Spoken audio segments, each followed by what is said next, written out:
செய்து காவல் நிலையத்தை உட்கார வைத்திருப்பதாகவும் அவர்கள் மீது வழக்கு பதிவு செய்திருப்பதாகவும் நமது மாவட்ட செயலாளர் அவர்களிடத்திலே அந்த நடவடிக்கையை நாம் ஏற்று நடவடிக்கை பாதுகாத்திடு பாதுகாத்திடு பாதுகாத்திடு சமூக அமைதியை தமிழக அரசை பாதுகாத்திடு நடவடிக்கை ஆதி வெறியர்களை கண்டறிந்து போராட்டம் கண்டிக்கின்றோம் வெத்தனம் காட்டாதே வெத்தனம் காட்டாதே வெத்தனம் காட்டாதே மேலும் வெத்தனம் காட்டாதே எச்சரிக்கை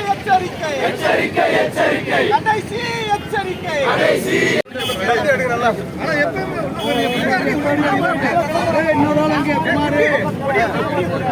நீங்க நல்லா போராட்டம் பண்ணிருக்கணும்ல